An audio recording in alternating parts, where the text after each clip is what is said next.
రాజేంద్ర ప్రసాద్ కింద పడిపోవడంతో ఇంకా అతన్ని హాస్పిటల్లో తీసుకొచ్చి అడ్మిట్ చేసి ఉంటారు. లోపల ట్రీట్మెంట్ జరుగుతూ ఉంటుంది. హాస్పిటల్ బయట ఫ్యామిలీ మెంబర్స్ అందరూ చాలా టెన్షన్ పడుతూ చూస్తూ బాధపడుతూ ఉంటారు.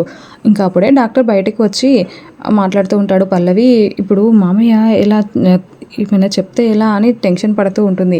ఇంకా డాక్టర్ బయటకు వచ్చి రాగానే అక్షయ్ మా నాన్నకి ఎలా ఉంది అని అడుగుతూ ఉంటే డాక్టర్ చెప్తాడు ఇంకా ఆయన ఇంకా క్రిటికల్ పొజిషన్లోనే ఉన్నాడు, 24 గంటలు గడిస్తే కానీ ఏమీ చెప్పలేమని డాక్టర్ చెప్పి వెళ్ళిపోతాడు.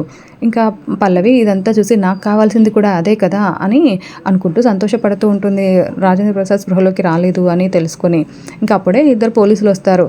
అసలు ఏంటి మీరందరూ కింద ఉంటే ఆయన ఒక్కడే పైకి ఎందుకు వెళ్ళారు, అసలు ఏం జరిగింది అని పోలీసులు అడుగుతూ ఉంటే ఇంకా అప్పుడే పల్లవి అవని మా మామయ్య గారితో ఏదో మాట్లాడడం గట్టి గట్టిగా ఆర్గ్యుమెంట్ చేయడం నేను విన్నాను, ఇదంతా జరిగింది అవని వల్లే అని అవని మీదకి నెట్టేసే ప్రయత్నం చేస్తూ ఉంటుంది.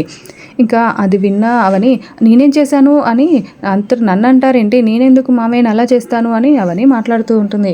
ఇంకా అవని వాళ్ళ అత్తయ్య ఏంటి అవని ఆ పల్లవి చెప్తుంది నిజమేనా, నువ్వు ఆయనతో మాట్లాడావా, నీ వల్లేనా అంటే అత్తయ్య నేను మామయ్య గారితో మాట్లాడిన మాట వాస్తవమే, కానీ నేను ఎందుకు ఇలా చేస్తాను, మామయ్య నేను టెన్షన్ పెట్టే విషయం నేనేది చెప్పలేదు అని అవని అంటూ ఉన్నా కూడా మేము మిమ్మల్ని అరెస్ట్ చేస్తున్నాము అని పోలీసు వాళ్ళు అవనిని అరెస్ట్ చేసి తీసుకుని వెళ్తూ ఉంటారు. ఇంకా ఫ్యామిలీ మెంబర్స్ ఎవరు కూడా ఒక్క మాట కూడా మాట్లాడకపోయేసరికి అవని చాలా బాధపడుతూ ఏడుస్తూ పోలీసు వాళ్ళతో వెళ్ళిపోతూ ఉంటుంది.